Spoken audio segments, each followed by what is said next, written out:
Hello and welcome to Steve's Retro Loft. What I'm going to take a look at today is a bit of a passion of mine. I've always been interested in aircraft and flight, and naturally can't afford my own airplane or flying lessons. So the next best thing was flight simulators on computers, from whether it was Flight Simulator on the ZX81 or to X-Plane, which I've got on my Mac now. It's a great escape, and it's a nice thing to do. So look at a slightly different title today. It's Glider from MacMillan and Sinclair.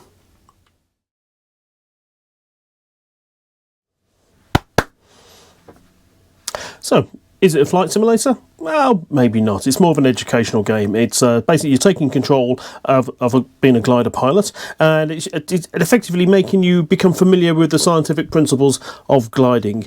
Obviously, glider's no engine, so it relies on air and thermals to rise and fall. Rise. The fall is gravity. So let's take a quick look and see how it runs. So I'm going to change the time because obviously 6 o'clock in the morning. It's not going to be as warm, so let's kick it off at midday and see where we go.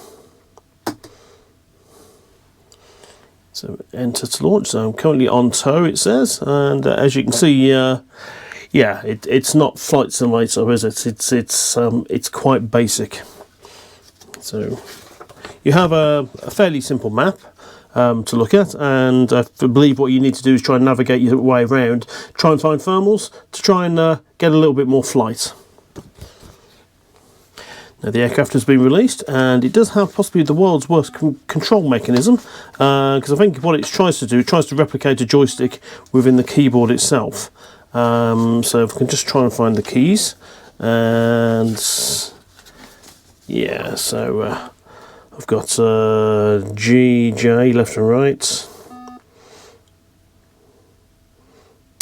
Yeah, as I said, it's very basic. It's just giving you the principles of how to fly rather than actually how to fly.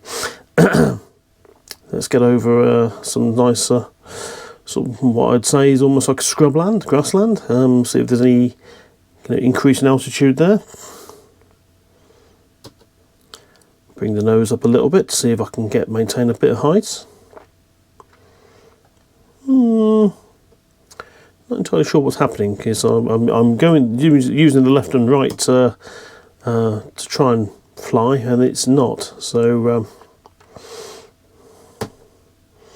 if apparently I want to circle in the same place, I can press H, and that gives me. Is it going to increase anything, or am I just going to land? You can see the height. Yep, I've landed. I wouldn't say it's a land, I'd say it's more of a crash. So 23 minutes long. Yeah, it didn't seem that way. So I managed to fly 22 kilometres, and I landed on grassland, I guess, which is better than crashing into a building. That's Glider. It's a quick look at how to fly, or the science behind it. I'm guessing it was quite limited at its time, what it could do. Quite disappointed, really. I didn't expect a full flight simulator. To be perfectly honest, 'cause I've seen some of the graphics in the manual, and it's quite basic, as you can see. That's a map again. Yeah, and these are the keys. It's quite there. Not sure if it'll come up. It says you can use a joystick if you had one. I did plug a joystick in, and didn't seem to recognise either my Sinclair interface 2 or the Kempston on the next.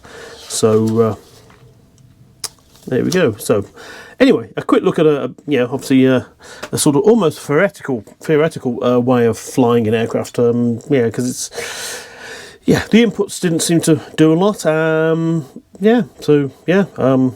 Would I recommend it as a method to learn to fly? No. I mean, to be fair, I wouldn't recommend any flight simulator, to be perfectly honest with you, or not anything from the 8-bit era. It's fairly limited.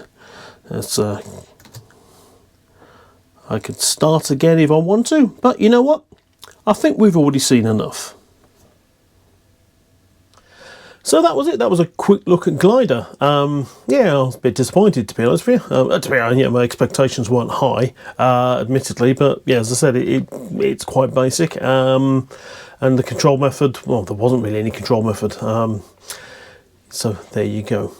Anyway, so that's again, it's it's another one of these load once games. So yeah, I've loaded it, I've played it. I probably won't ever again unless somebody can show me some or tell me some hidden secrets in the game as to how to get some longevity out of it. Yeah, and it was basically an education tool. I'm not going to mock it too much. It's you're talking a 1980s bit of software. It was always going to be a little bit limited as to what it could do. But yeah, there we go. That's it. Anyway, thank you again for watching this short video, and I hope to see you again soon. Okay, thank you. Bye bye.